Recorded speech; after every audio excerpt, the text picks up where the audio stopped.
Bapak,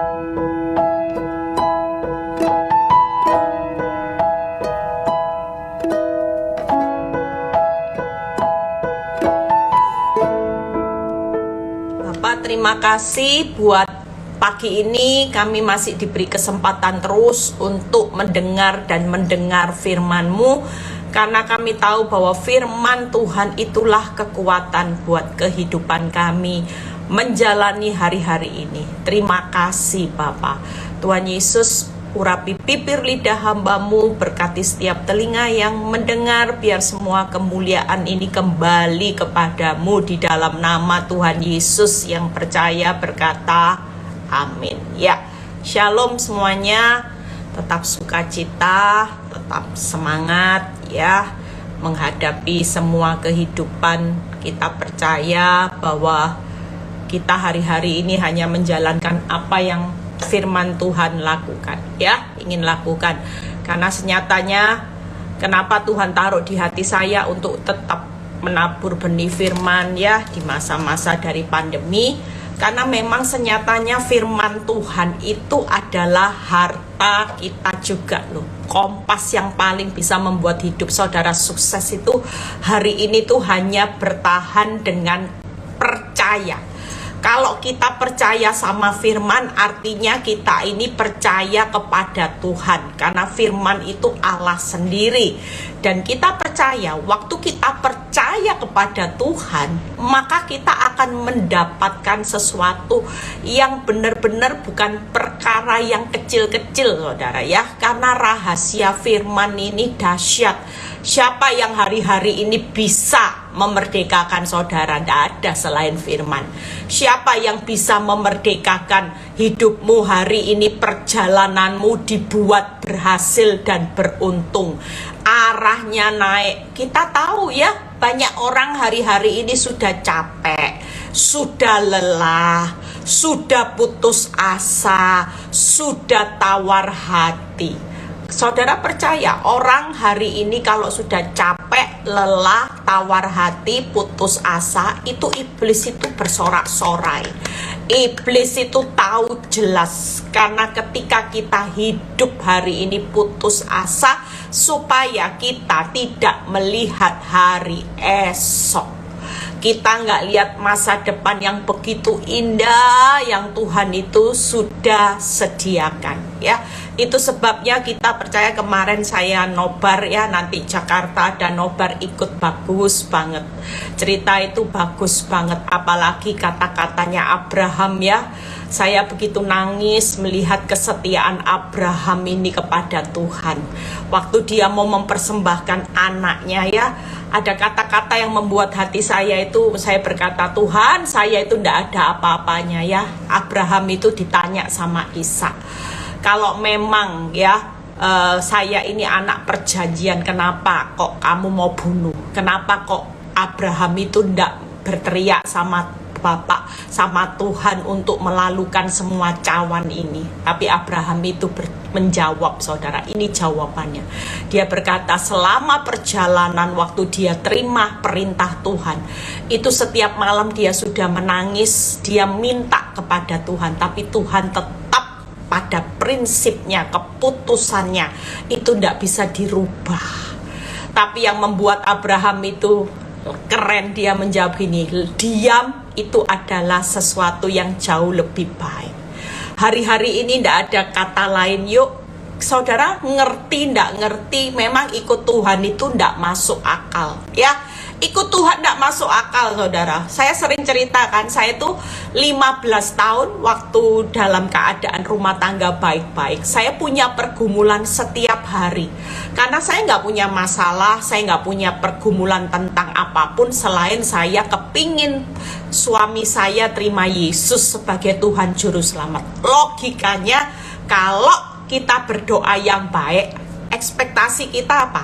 Ya pasti yang baik terjadi lah. Doanya tiap hari, nangisnya tiap hari itu selalu berdoa, Tuhan selamatkan suamiku, terima Yesus, Tuhan lawat dia, terima Yesus. Bukannya terima Yesus, doa-doa 15 tahun, malah yang terjadi suami selingkuh sampai punya 2 anak. Hari ini semuanya di luar nalar. Mungkin saudara berdoa untuk usaha saudara. Setiap hari kan nggak mungkin bangkrut kan nggak mungkin saudara. Setiap hari buka mata, tutup mata, dimanapun saudara berada di tempat usaha. Apalagi waktu kita mengangkat tangan untuk menerima berkat. Setiap kali apa yang dilepaskan? Diberkatilah keluargamu, diberkatilah pekerjaanmu, diberkatilah anak-anakmu. Kira-kira setiap hari, sudah minggu ditutup dengan berkat. Tiap ibadah persekutuan doa juga ditutup oleh berkat. Tapi ternyata usaha malah sepi, malah cenderung bangkrut. Kita percaya bahwa hari-hari ini apapun yang terjadi, hari ini pastikan bahwa makanan kita hari ini adalah melakukan kehendak Bapa. Hidupku bukannya aku lagi. Kita nggak ngerti apa yang menjadi tujuan keputusan Tuhan, kita mungkin nggak bisa merubah. Tuhan itu tetap punya keputusan, tapi percayalah bahwa keputusan Tuhan itu selalu yang terbaik. Lepas masalah yang kita hadapi makin tidak baik, makin buruk, makin kacau balau, kita percaya kalau kita hidup hari ini, dikit-dikit belajar untuk berkata, jadilah kehendakmu, maka Tuhan akan melempar kita juga, jadilah menurut imanmu. Saudara, enak mana hari ini? Kita lebih baik pakai prinsip ini loh. Kita ngeyel sama Tuhan, berarti kita tidak jadilah kehendakmu, jadilah kehendakku. Maka kita hari ini tidak akan lihat loh. Makin kita berserah sama Tuhan, jadilah kehendakmu, iman kita ini makin terjadi, saudara. Saya terlalu percaya itu. Makanya hari ini yuk, kadang-kadang kita ini tidak bisa ngatur Tuhan. Walaupun kita percaya, apa yang kita percayai, toh apa yang saya minta, imani bahwa Pak Nyoto juga terima Yesus. Hari ini satu langkah di mana sekalipun masih dalam proses, apa yang menjadi pergumulan saya hari ini tenang. Saya tahu kalau sewaktu-waktu saya, anak-anak ataupun Pak Nyoto semua hari ini, keluarga saya mungkin pulang ke rumah Bapak, kita ini sudah tahu tempatnya di mana. Kalau dulu saya masih tanda tanya, ini suami saya dibawa kemana? Wong benci sama orang Kristen. Nah, hari ini saya akan membahas hidupku bukan aku lagi, supaya standar hati saudara mulai berkata, Tuhan, apapun yang terjadi, apapun yang terjadi, jadilah sesuai apa yang kau mau dalam hidupku, karena hidupku bukan aku lagi. Percayalah, kalau ini konsisten saudara lakukan, maka Tuhan akan menggenapi apa yang menjadi iman. Abraham itu ketika setiap kali dia berkata, jadilah kehendakmu, walaupun istrinya sendiri sudah ngeyel. Kalau saudara lihat itu, Sarah itu begitu mengambil jalan skenarionya sendiri, sampai kasih budaknya Hagar, sampai dia bilang, mana janji Tuhan? Sudah keluar dari Ur Kasdim untuk menuju negeri yang tidak jelas. Sampai hari ini Sarah bilang, tidak ada negeri yang menjadi milikmu, itu mana? Bahkan Tuhan memberikan kemandulan, katanya jadi bapak banyak bangsa. Faktanya mandul. Saudara. Hari ini mungkin kita berkata gini, bagaimana hidup bisa berhasil beruntung? Faktanya bangkrut, saudara. Bagaimana bisa menikmati rumah tangga dengan anggur yang manis? Faktanya lo hancur, Tuhan. Engkau janjikan anggur yang manis, tapi yang terjadi faktanya hancur. Mungkin banyak pemikiran, tapi satu hal, ketika kita berkata, Tuhan, apapun terjadi kehendakmu, percayalah, Tuhan juga akan melempar kehidupan seperti yang Tuhan mau. Jadilah juga menurut imanmu. Jadi tukar saudara, mulai hari ini berdoa jadilah kehendakmu, maka Tuhan juga akan melempar jadilah menurut imanmu. Yang penting Tuhan berkata, hidup ini imanmu jangan goyah. Waktu keadaan yang buruk, iman saudara bukan tertuju pada fakta lagi, karena hidup bukan melihat tapi percaya. mau dihajar faktamu ancur, kacau, balau, dan sebagainya, hari ini berdiri sebagai orang benar yang benar-benar percaya. Yuk kita lihat Yohanes 4 ayat 34. Kalau hidupku bukannya aku lagi, apa yang harus saudara lakukan setiap saat? Kata Yesus kepada mereka, lihat ya, makananku ya, berarti ini yang tiap kali makan. Orang makan setiap hari saudara. Bahkan saudara kalau makan itu lebih dari 2 pasti ya. Orang yang makan aja pasti normal 3, bahkan bisa lebih di tengah-tengah tengah malam masih ada supper dan sebagainya. Saudara bisa makan berulang-ulang. Lihat apa yang dikatakan Yesus. Kata Yesus kepada mereka, makananku ialah melakukan kehendak Dia. Itu yang pertama. Hari ini jujur kalau itu jadi makanan kita juga, maka kita hari ini jangan terus hidup itu melakukan Tuhan, lakukan kehendakku. Tuhan, lakukan kehendakku. Hari-hari ini kita tidak bisa paksa Tuhan. Sekalipun hidup ini terlihat tidak adil, hidup ini terlihat menderita, jalan hidup yang saudara dan saya lewati harus begitu sesaknya luar biasa.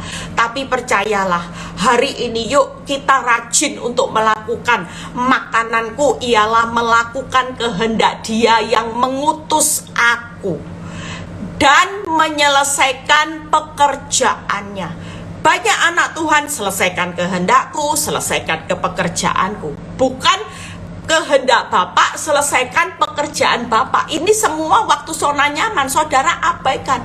Sama seperti saya, waktu saya zona nyaman, saya sudah tidak ngurusi kehendak Bapak. Yang penting kehendakku, kehendak Eli Kurniawati, suami sukses, anak-anak sukses, dapat jodoh yang sukses, dapat pekerjaan yang sukses, semua yang sukses itu kuku dan menyelesaikan pekerjaanku. Doanya sama Tuhan gini, Tuhan aku mau minta rumah 1, aku minta itu ada tanah, aku mau beli Tuhan, dalam nama Yesus Tuhan, semuanya lancar Tuhan, supaya tanah ini menjadi milikku, aku kepingin kesini dan sebagainya. Ada banyak pekerjaan-pekerjaan kita, tanpa kita hari ini ingat bahwa hidupku bukan aku lagi.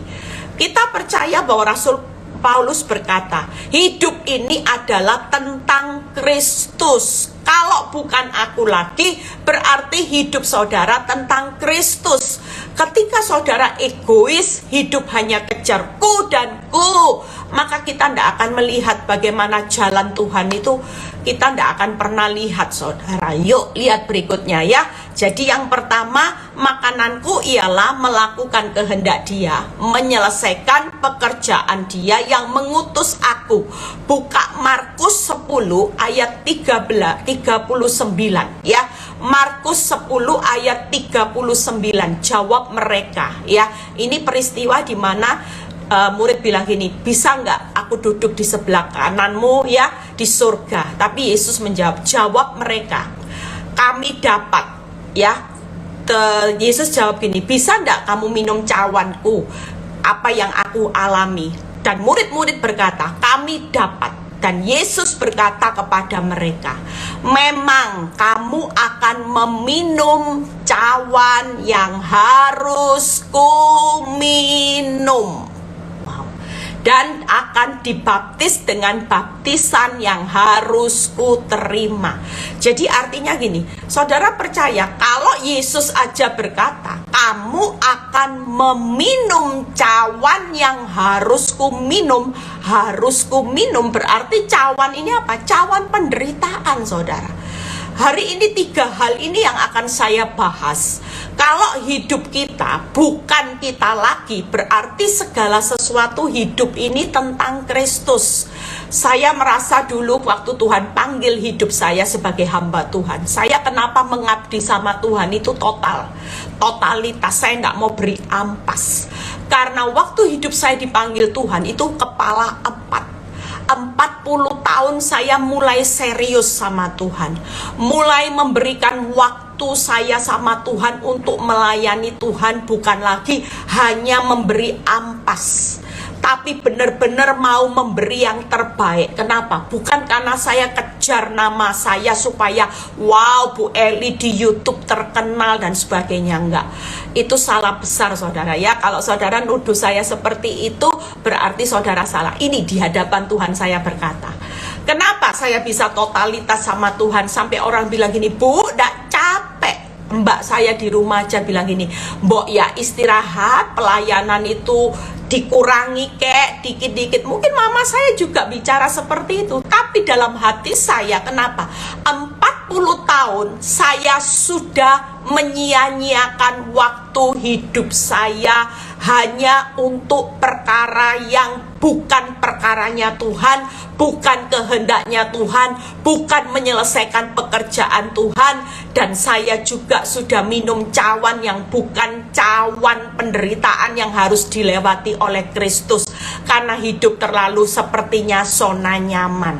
Saya merasa bahwa 40 tahun waktu hidup saya sudah begitu sia-sia. Itu berarti ini waktunya sisa hidup saya. Saya tidak tahu hidup saya itu tinggal beberapa waktu di dunia. Saya tidak tahu kapan visa hidup saya akan pulang ke rumah Bapak.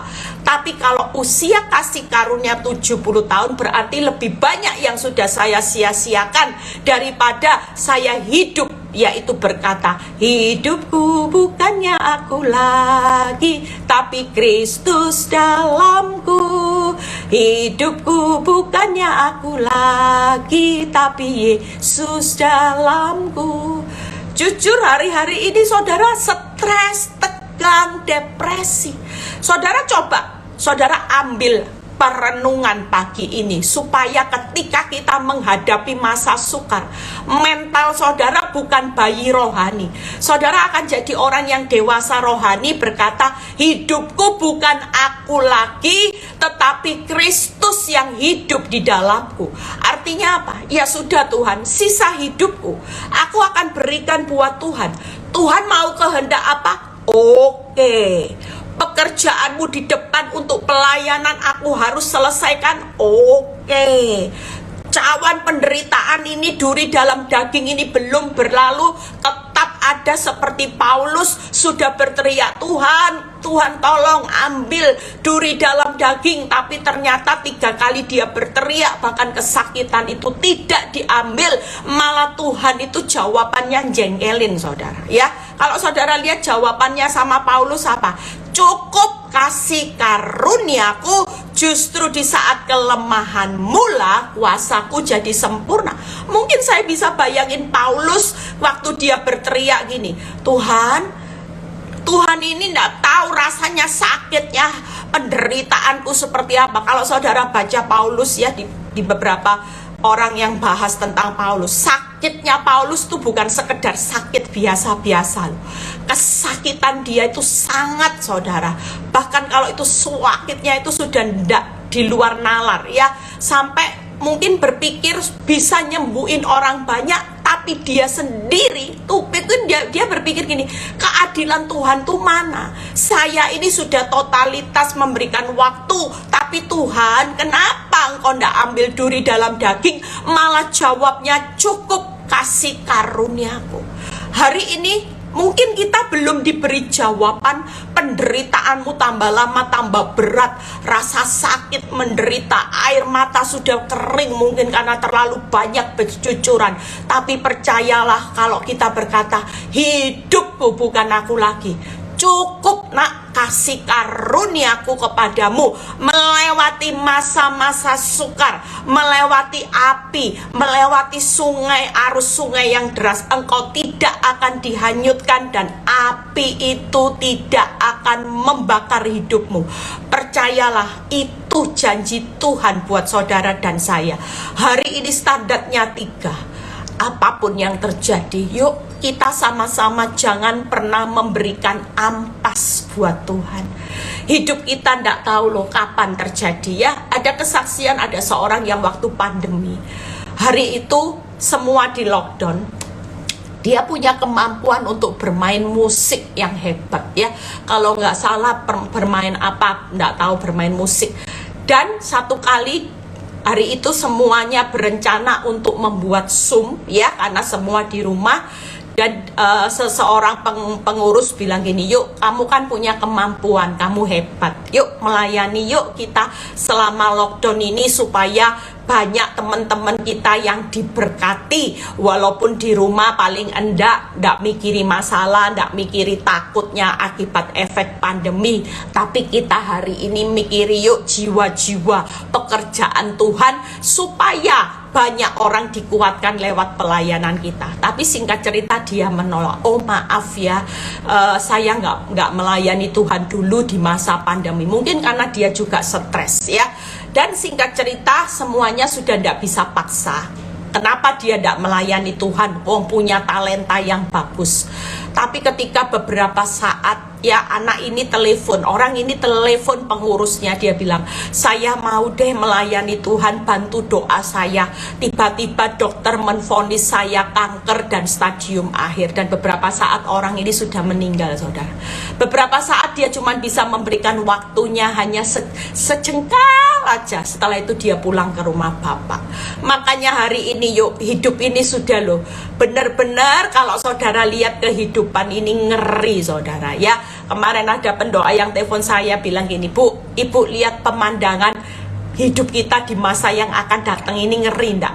Ya ngeri benar-benar kalau lihat, waduh, lihat keadaan ekonomi, lihat harga-harga yang mulai naik luar biasa ya. Bahkan beberapa orang yang sudah semua usaha sepi dan sebagainya.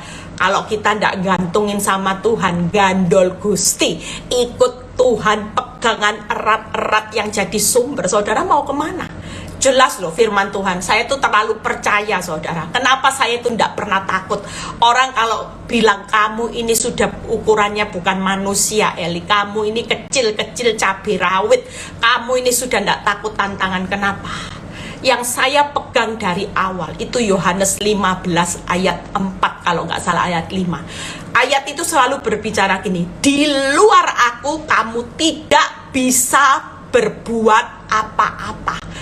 Dari awal proses, waktu hidup saya mulai kendor imannya, saya mulai tidak berdoa, saya mulai kecewa, Tuhan datang dengan ayat ini, semakin kamu menjauh dari aku, kamu semakin terkapar, percayalah itu. Terus saya ambil pemikiran, iya ya, berarti Pak Tuhan, kalau aku hidup nempel sama Tuhan, berarti aku cakap menanggung segala perkara. Tuhan jawab, jelas. Bahkan kamu akan lihat, makin kamu nempel, makin gila-gilaan sama aku. Kamu ini bukan hanya berjalan selangkah demi selangkah, tapi jalannya itu sudah terbang kayak Raja Wali. Bukan kekuatan manusia, tapi kekuatanku. Kamu percaya, selama kamu nempel, selama kamu hidup intim tinggal di dalam aku, kamu ini akan jadi manusia yang hebat di tengah badai. Waktu itu saya praktekkan dan Tuhan buktikan hari ini. Orang yang bodoh seperti saya bisa hari ini kuat, bisa tetap punya cara pandang Kristus. Itu karena satu rahasianya, ngerti ndak ngerti, enak ndak enak, jalan hidup yang saya harus lalui, saya cuma nempel. Hidupku bukan aku lagi, tetapi ketika Kristus hidup di dalamku, siapa aku? Aku adalah pribadi yang menjadi ciptaan yang baru. 3 hal, melakukan kehendaknya, menyelesaikan pekerjaannya, dan siap minum cawan penderitaan seperti yang Yesus hari itu minum cawan. Yang harus diminum Yesus, kita pun juga harus minum. Itu Yesus yang katakan. Hari ini yuk, kita jangan mikir ikut Kristus itu enak. Makanya kalau ada hamba Tuhan yang menjanjikan ikut Kristus adalah berkat, salah. Ikut Kristus siap pikul salib, siap sangkal diri, bukan setahun sekali. Ayat itu berkata setiap hari.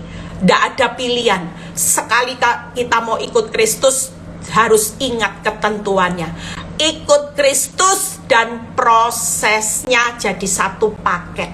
Karena ikut Kristus, ambil salib, ambil sangkal diri. Tidak bisa seenaknya saudara, mau dosa-dosa, mau jalan seenaknya. Enggak, 3 hal. Yuk, yang pertama yaitu bagaimana melakukan kehendak Bapa. Ya, ini khususnya dalam rumah tangga. Saya ambil contoh. Setiap rumah tangga, kalau kita mau melakukan kehendak Bapa dengan ayat ini, maka rumah tangga itu tidak ada yang rumah tangga cerai berantakan. Saudara, praktek 1 Tesalonika 4 ayat 3 sampai 6. 1 Tesalonika 4 ayat 3 sampai 6. Ya, hari ini yuk kita mau berikan, jangan ampas. Saudara, jangan berikan ampas. Berikan apa yang terbaik, melakukan kehendak Dia, menyelesaikan pekerjaannya, minum cawan penderitaan Kristus. 3 hal ini, saudara percaya nanti apa yang menjadi iman saudara. Saudara akan menjadi orang yang berbahagia. Berbahagialah karena Tuhan, maka Dia akan memberikan apa yang diinginkan hatimu. Setelah kita berkata jadilah kehendak-Mu, setelah jadilah kehendak-Mu, jalani penderitaan, ya berbahagia aja. Orang kalau tanya, Bu Eli, kenapa Bu Eli bisa ketawa-ketawa? Kenapa Bu Eli bisa sukacita? Saya percaya kalau Bu Eli tidak move on, Bu Eli tidak bakal bisa khotbah. Oh jelas, kalau saya tidak move on, tidak bisa kasih kekuatan orang sampai maksimal. Kenapa? Karena saya sudah pernah jadi pasien ICU. Makanya kalau orang bilang ada pasien ICU, kasih Bu Eli. Yang mau sekarat-sekarat, pasti bisa Bu Eli nangani pasien ICU. Kenapa? Karena saya pernah jadi pasien ICU-nya Tuhan Yesus, saudara. Saya sudah terkapar, sudah tidak berdaya, ya. Yang saya pikirkan cuma mati aja, hidup kayak gini buat apa? Masa depan suram, ya lebih baik Tuhan ambil saya. Pikiran yang gelap sudah ada, saudara. Tapi ketika Tuhan hadir dalam hidup saya, semua mindset, paradigma saya, semuanya diubah. Hari ini yuk kita baca, ya. Saudara percaya, yuk jadilah kehendak-Mu, bergembira. Maka Tuhan berkata, jadilah kehendak-Mu, dan aku akan memberikan apa yang diinginkan hatimu. Tangkap ya saudara, hari ini enak loh jadi anak Tuhan. Gembira aja. Orang tanya, kenapa kamu gembira? Suamimu sudah kembali. Oh bukan karena masalah. Kasian deh lo, kalau hanya karena masalah baru bisa gembira. Masalah belum selesai susah. Lah hidup kita kan naik turun nanti. Ya, ada masalah susah, masalah selesai gembira. Saya percaya kalau ini jadi standarnya orang benar, maka hidup pun tidak akan pernah menghabiskan waktu gembira. Lebih banyak susahnya. Lah mana ada orang tidak ada masalah? Coba saudara, tiba-tiba jalan ditabrak mobil sampai mobilnya ringsek, masalah. Tiba-tiba ketawa-ketawa denger difitnah orang, dimaki orang, sudah susah lagi. Lah kalau hidup seperti ini ya sepanjang umur saudara tetap cepat mati, saudara. Lah gimana sepanjang hidup tidak akan pernah gembira? Orang tanya kenapa saya bisa move on gembira? Karena saya punya Tuhan yang besar. Saya mau bergembira bukan karena masalah, karena hidup Eli bukan Eli lagi, tapi Kristus yang hidup dalam hidup saya. Saya gembira karena saya tahu pasti kepada siapa saya berjalan. Saya tahu saya punya Tuhan yang besar. Masalah saya besar, Tuhan saya jauh lebih besar, jauh lebih keren. Dan waktu saya bisa bergembira karena Tuhan, maka Tuhan memberikan apa yang diinginkan hatiku. Dan waktu saya berkata, jadilah kehendak-Mu, maka Tuhan berkata, jadilah menurut imanmu. Wow, keren ya saudara. Hari ini kita tahu lagi rahasia ini loh saudara. Kita jangan hari ini yuk kita belajar mengerti rahasia firman. Makanya hari ini yuk baca. Karena inilah kehendak Allah. Lihat ya, ini saya ambil salah satu contoh. Karena kita hari ini tahu rumah tangga ini banyak yang mulai cekcok, banyak yang mulai goyah. Karena kasus ekonomi, tekanan tingkat tinggi, suami istri sama-sama ngalami masalah, istri ngalami masalah anak dan sebagainya, suami mengalami masalah keuangan. Bayangin, semua dalam satu rumah ini bermasalah. Kira-kira rumah tangga yang tadinya damai kayak neraka enggak? Pasti. Saudara percaya, hati-hati. Saudara tahu ada dampak yang paling besar waktu suami istri cekcok terus-terus itu anak. Ketika anak stres berarti suami stres, istri stres, anak stres. Siapa yang ambil alih semua respon dari seisi rumah? Bukan lagi Tuhan, tapi iblis akan ambil respon seisi rumah. Dibuat bertengkar, berkatnya tambah seret. Orang yang hari ini tidak bisa hidup rukun bersama, iblis bilang, oh, berkat tambah seret, responmu makin salah, engkau makin tidak bisa berbuat apa-apa. Makanya hari ini yuk, karena inilah kehendak Allah pengudusanmu, yaitu supaya kamu menjauhi percabulan. Hal yang pertama kehendak Tuhan, salah satunya dalam hidup rumah tangga, yaitu ingatkan buat pasangan atau diri kita sendiri, apapun yang terjadi, menjauhi percabulan, pengudusan. Lihat ya, 4. Supaya kamu masing-masing mengambil seorang perempuan menjadi istrimu sendiri. Tidak boleh hari ini istri lebih dari satu. Makanya kalau ada bapak-bapak yang mau menikah lagi, ingatkan diri kita masing-masing bahwa ngambil perempuan itu ya beda loh. Istri masa muda dengan istri muda jangan dianggap sama, sekalipun semuanya berakhir dengan muda, tapi total berbeda artinya. Istri masa muda dengan istri muda ini total artinya berbeda. Kalau kita mau komitmen dengan pernikahan, istri di masa mudamu, waktu diambil jadi istri, dan hidup dalam pengudusan dan penghormatan. Saudara percaya bahwa yang pertama selain kita menjauhi percabulan, yang kedua kehendak Tuhan yaitu pengudusan dan penghormatan ya di dalam rumah tangga kita. Artinya pernikahan, waktu kita komitmen mengambil seorang istri, maka kehendak Allah pengudusan dan penghormatan dalam perkawinan. Banyak orang sudah tidak menghormati perkawinan. Mereka anggap perkawinan itu bisa cerai sewaktu-waktu, bisa selingkuh sewaktu-waktu.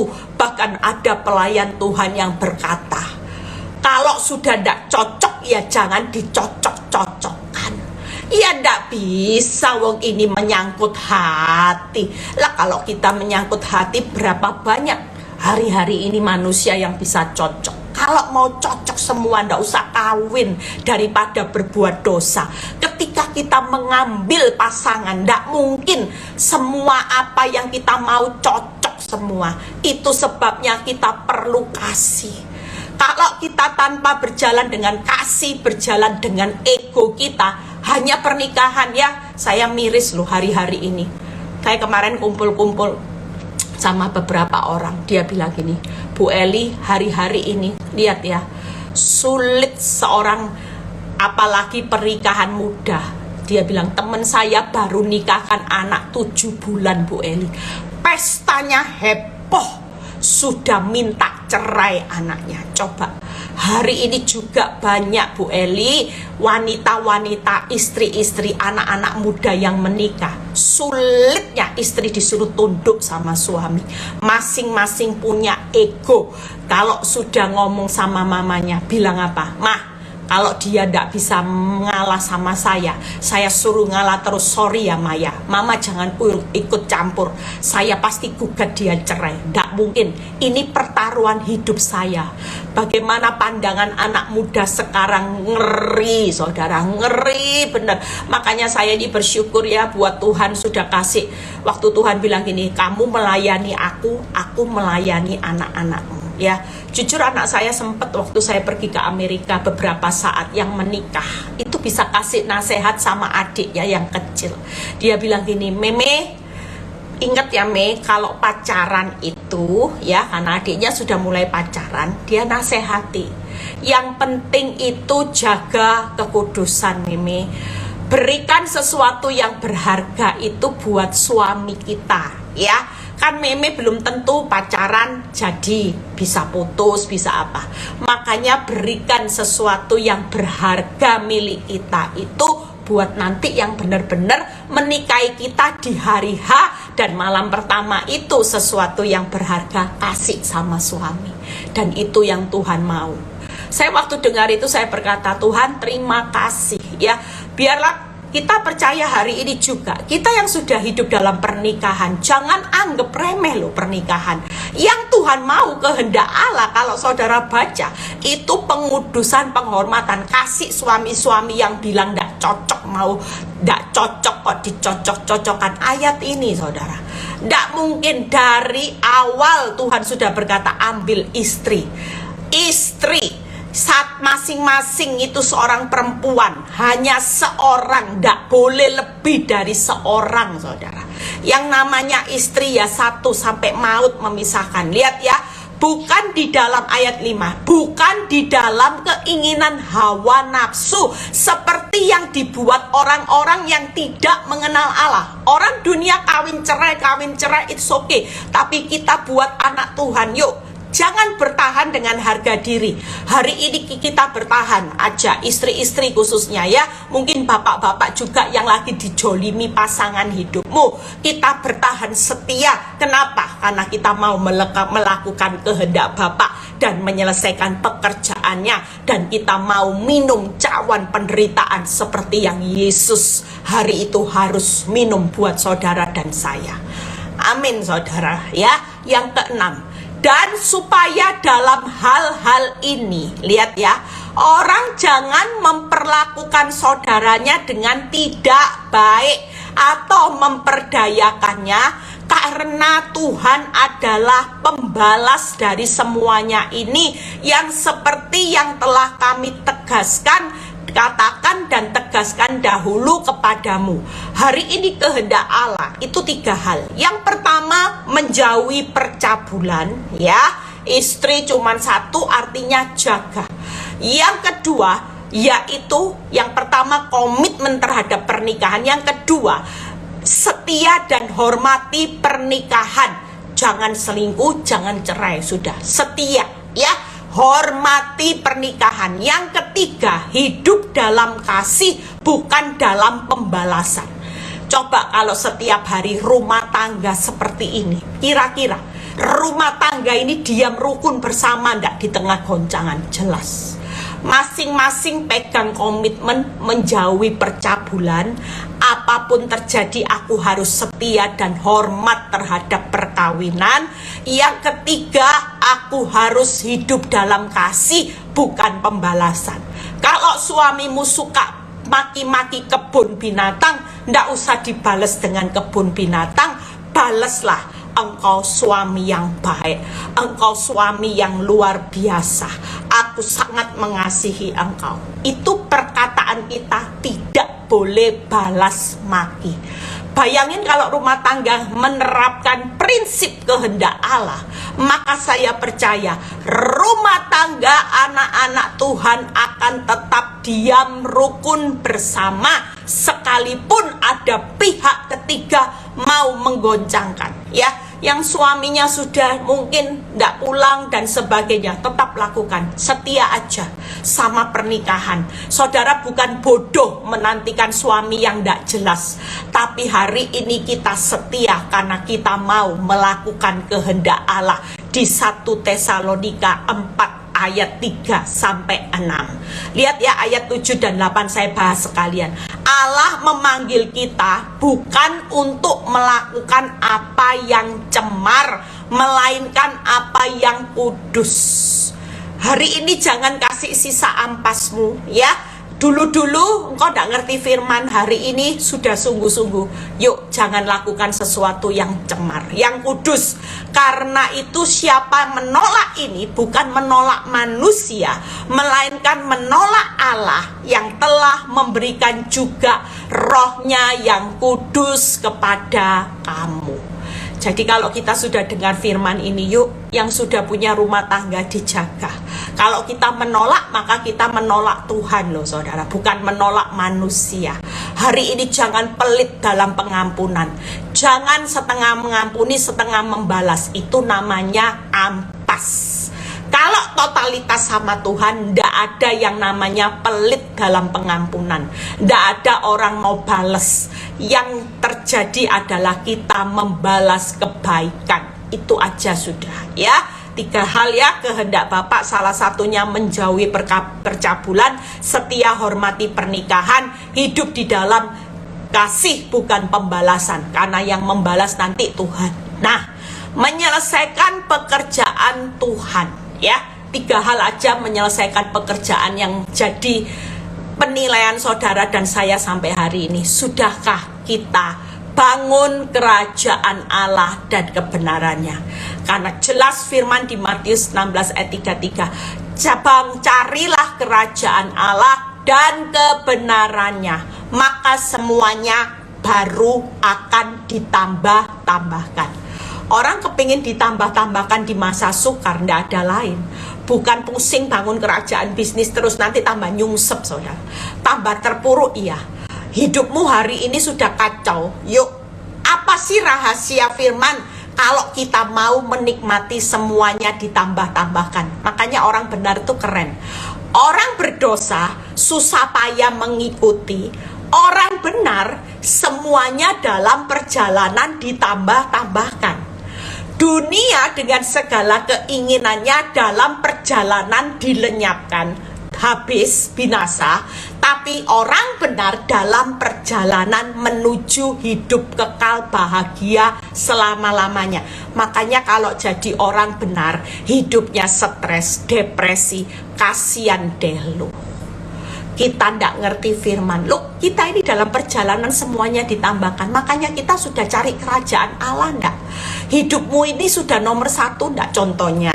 Ya, kerajaan Allah itu apa? Ayo ikut Zoom, ayo ibadah. Oh ndak, arisan nomor 1. Oh, ulang tahun nomor 1. Nah, itu prioritas hidup. Ya, Tuhan lagi menilai hari ini. Kalau engkau mulai rubah, engkau tidak lagi hidup dalam suam-suam kuku. Walaupun ada urusan bisnis, engkau tetap beri waktu buat Tuhan. Engkau sedang bangun kerajaan Allah dan kebenarannya. Orang lain dikurang-kurangkan, saudara akan ditambah-tambahkan. Orang lain dunia perjalanan binasa, dari debu menjadi debu. Kita bukan dari debu menjadi debu, hanya sesaat, tapi untuk hidup kekal bahagia selamanya. Enak ya jadi orang benar. Yang kedua, barometernya, penilaiannya. Kisah 1 ayat 8. Sudahkah kita menjadi saksi Kristus sampai di ujung bumi? Kisah 1 ayat 8.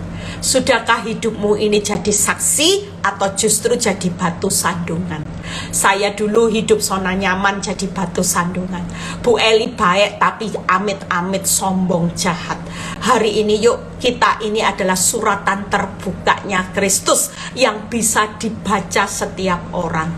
Kalau kita jadi saksi, ya jadilah saksi. Tidak mungkin orang jadi saksi perbuatanmu bukan perbuatan Kristus.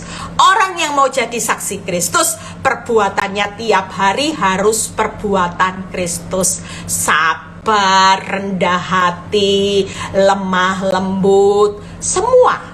Tidak peduli. Hari ini kau minta maaf sama temenmu walaupun kau tidak salah, malah temenmu maki engkau. It's okay. Itu namanya hidup menjadi saksi Kristus.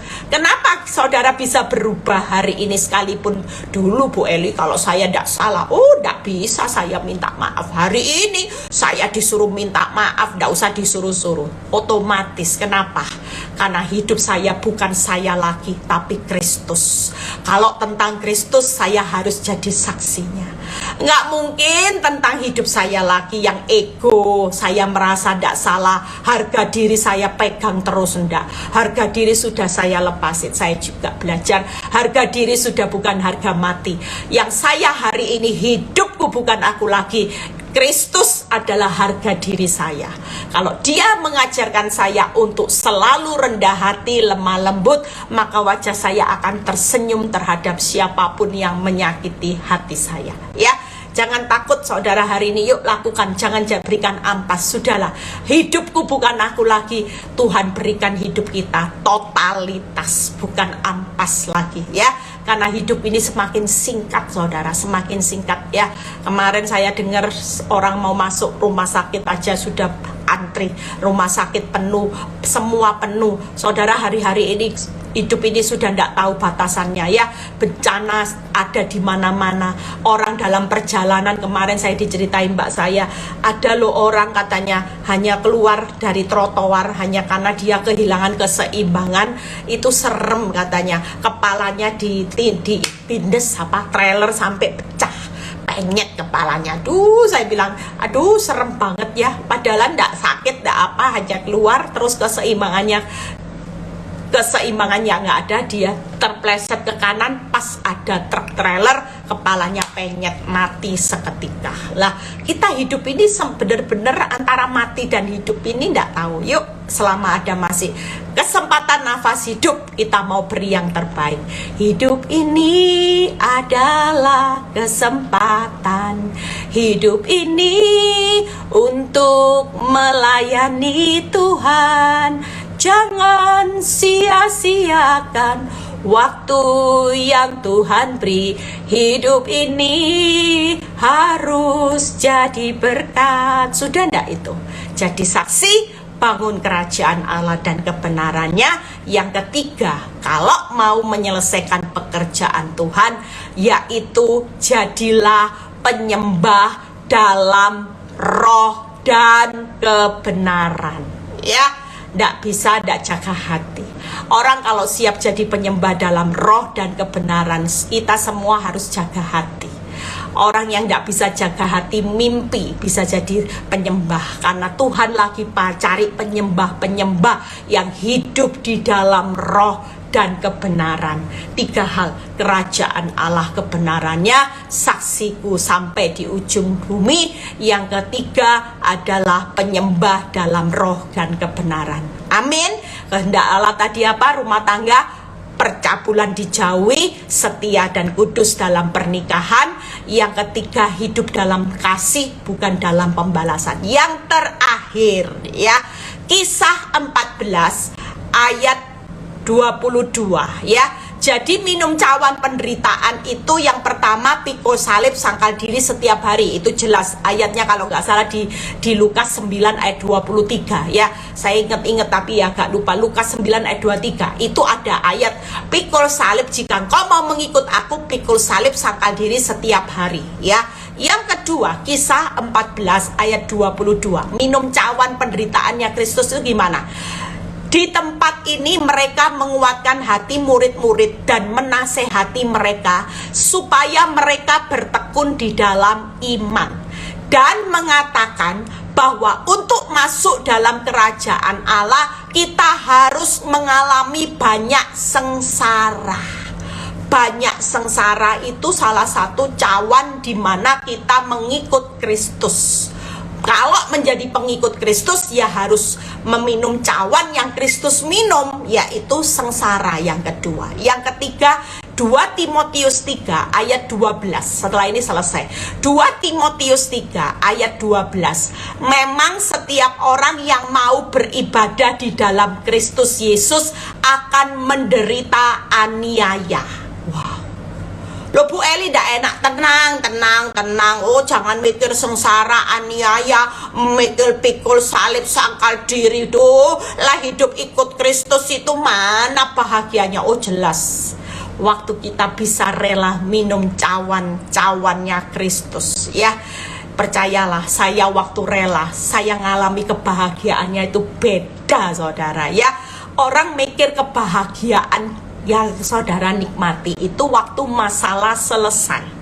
Tapi waktu saya rela, saya minum cawannya Kristus, saya juga ngalami kebahagiaan, tapi versinya beda.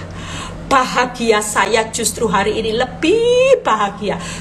Saya ini sukacita, tadi pagi saya mau bangun, waker saya bunyi, saya bilang ngantuk Tuhan. Padahal saya tidur lumayan ya, cukup lama tadi malam. Saya waktu ada orang konseling, Bu, saya konseling 2, saya sudah gini, ya Bu, ibunya sampai sungkan, Bu Eli sudah ngantuk. Iya maaf Bu, saya sudah 5 watt ya. Saya percaya bahagianya saya beda. Saudara tahu bahagia saya hari ini adalah bahagia Tuhan. Karena saya sudah berkata sama Tuhan, Tuhan, hidupku dulu Eli terus, kehendakku terus, pekerjaanku terus, maunya minum cawan berkat terus yang enak-enak. Tapi hari ini saya tahu saya bahagia karena saya hidup menyelesaikan kehendak Bapa, menyelesaikan pekerjaanmu, dan saya siap menjadi pengikut Kristus dengan meminum cawan yang engkau minum, yaitu hidup pikul salib, sangkal diri, alami sengsara, alami aniaya. Orang dianiaya bukan disesah secara fisik saja. Saudara, hari-hari ini kita ngalami aniaya apa? Dianiaya secara hati. Saya berapa tahun dianiaya, bukan secara fisik saudara ya, hati. Dianiaya secara pikiran ya. Dianiaya hati, pikiran, ini kita dianiaya loh. Lewat keadaan yang sulit ini, saudara jujur, saudara yang depresi itu dianiaya loh. Tapi kita jangan mau. Kalaupun kita ngalami depresi, pikiran yang dianiaya, lihat keadaan buruk, orang yang jahat makin jahat menganiaya hati kita, saudara jangan takut. Kenapa? Yang penting sudah, ini tetap harus kita alami, tapi tidak akan melampaui kekuatan. Tenang aja. Oh, kita bahagia kok. Saya tahu arti bahagia saya ketika saya bisa menyenangkan hatinya Tuhan, daripada saya bahagia sendiri tapi Tuhannya memble. Dulu Tuhan lihat saya, mungkin saya bahagia dicintai Pak Nyoto, tapi Tuhannya, wajahnya mungkin Tuhan gini, aku ndak happy Eli, ndak puas lihat kamu cuma beri aku ampas, kamu jadi gembala tapi ndak totalitas, ampas separuh-separuh. Tapi hari ini saya percaya bahagia saya adalah bahagianya Tuhan. Ketika saya bisa membuat Tuhan happy, Tuhan disenangkan, Tuhan melihat perubahan hidup saya yang hari ini berubah, berbuah, dan berdampak buat orang banyak. Walaupun hidup saya rasanya hari ini masih dalam proses, it's okay. Karena ini salah satu bagian proyeknya surga. Menyelesaikan kehendak Bapa itu keren. Menyelesaikan pekerjaannya Tuhan itu keren. Minum cawan penderitaannya Kristus, selama Kristus bilang, iya kamu harus minum apa yang aku minum, itu keren saudara. Jadi itu arti bahagia saya. Bukan saya kejar kapan saya enak, sudahlah. Saya menikmati hari-hari bersama Tuhan. Makanya kalau ada orang bilang, teman saya bilangnya, aku tuh jengkel sama suamimu, aku tuh jengkel gini. Aku tuh kasihan lo lihat kamu, ndak usah lah. Tuhan itu sudah berikan saya. Kamu pikir saya ini hidup menderita apa sampai kamu hari ini sedih lihat saya? Salah. Lah saya ini menikmati kebahagiaan loh hari-hari ini sama Tuhan. Nikmati perlindungannya, nikmati kehadirannya, nikmati hari ini kekuatannya, nikmati hidup berjalan dengan kasih karunia-Nya setiap hari, menikmati hidup berjalan dari satu kemuliaan kepada kemuliaan. Menikmati apa terutama? Saya bahagia hari ini kalau lihat jiwa-jiwa. Wow, keren, Tuhan kirim jiwa-jiwa saudara buat victory hari-hari ini. Saya sudah tidak bisa ngomong ya.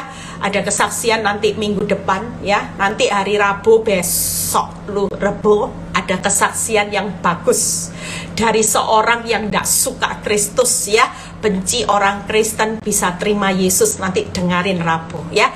Rabu depan ada kesaksian juga. Kalau saya dengar orang-orang yang militan, tidak memberikan hidupnya sama Tuhan, hanya separuh-separuh tapi beri totalitas. Kerennya luar biasa. Orang-orang seperti ini tuh masih di tengah penderitaan, tapi kerennya Tuhan. Nanti dengar sendiri ya. Yuk, Tuhan Yesus memberkati. Kita berkata, hidup kita bukan kita lagi. Jadi jangan taruh kepentinganmu mulai hari ini. Kalau kita mau berikan Tuhan totalitas, bukan ampas. Jangan mikiri pekerjaanku gimana Tuhan, usahaku gimana Tuhan. rumah tanggaku gimana. Tapi setiap kali saudara terjadi sesuatu, Tuhan, aku tahu kalau keadaan hidupku makin kacau, aku tahu cukup kasih karuniamu. Aku tahu aku sedang menyelesaikan kehendakmu. Jadilah kehendakmu atas rumah tanggaku. Jadilah kehendakmu atas keuanganku. Aku mau siap menyelesaikan pekerjaan Bapak sampai di garis akhir, finishing well. Dan aku siap minum cawan yang engkau minum untuk aku minum juga. Karena ini salah satu proyek besar yang Tuhan sudah sediakan buat kita semua. Wow. Keren ya saudara, kalau kita semua sudah seperti ini. Wow, saudara percaya hari-hari ini kita akan melihat hidup kita akan dipakai Tuhan secara luar biasa. Kenapa hidup kita tidak bisa dipakai Tuhan secara luar biasa? Dulu saya tidak bisa dipakai Tuhan secara luar biasa, karena saya masih berat di kehendakku, saya masih berat dalam pekerjaanku, saya masih berat untuk minum cawan yang harus Tuhan minum. Saya bilang gak mau, aduh beratnya Tuhan, gak beratnya. Saya bayangin Tuhan Yesus ngomong gini, anak manusia gak punya waktu untuk meletakkan kepalanya. Ya, saya bilang, ya Tuhan, terus saya gimana Tuhan? Tapi hari ini, walaupun semua waktu untuk yang perkara dunia dipersempit sama Tuhan, ya, saya masih menikmati kebahagiaan yang luar biasa. Tuhan Yesus memberkati. Happy weekend semuanya. Tetap semangat, tetap sukacita bersama Tuhan. Kita akan berkata, hidupku bukan aku lagi, tapi Kristus hidup di dalam hidup kita. Bapak, terima kasih. Kami percaya bahwa setiap anak-anakmu tidak akan pernah takut menghadapi tantangan yang besar di akhir zaman. Ketika kami sudah tidak hidup untuk hidup kami lagi, kami tidak mau sisa hidup kami memberi ampas. Ketika kami sewaktu-waktu pulang ke rumah Bapak, hidup kami sudah totalitas buat Bapak di surga. Seperti yang kau lakukan waktu kau mati di kayu salib, engkau taat, bahkan sampai taat, sampai engkau mati di kayu salib, memberikan nyawamu buat kami yang berdosa, sementara engkau yang tidak melakukan kesalahan. Kami juga mau ambil cawan, minum cawan yang engkau minum Tuhan hari-hari ini, untuk menyelesaikan kehendakmu dan pekerjaanmu. Terima kasih Bapa, biar kalau sebentar Tuhan, setiap anakmu yang mengalami pergumulan apapun, engkau sudah beri jalan keluar. Ketika kami berkata jadilah kehendakmu, kehendakmu dalam hidup rumah tangga kami pasti yang terbaik. Keuangan kami pasti diberkati, kesehatan kami pasti sehat oleh bilur-bilurmu. Anak-anak kami menurut kehendakmu, tidak akan pernah mereka salah jalan, tapi mereka akan melihat bagaimana kuasa Tuhan akan dinyatakan buat masa depan orang benar. Terima kasih Bapak, kalau sebentar kami mau berpisah satu dengan yang lain, biarlah kami menerima berkat Abraham, Ishak, Yakub. Damai sejahtera Allah Bapa, Putra, dan Roh Kudus menyertai saudara dan saya mulai saat ini sampai Maranatha Tuhan Yesus datang kedua kali. Yang diberkati dan percaya berkata amin. God bless, happy weekend. Jangan lupa kalau sudah nonton ya YouTube, di subscribe atau di like ya, supaya banyak pendengar yang semakin mendengar berita kerajaan Allah. Karena hari-hari ini banyak dunia tidak tahu siapa Kristus, tapi lewat saudara dan saya hari ini, yuk kita akan mewartakan Kristus supaya mereka hidup berbahagia, mereka menikmati semua yang ditambah-tambahkan. Tuhan Yesus memberkati.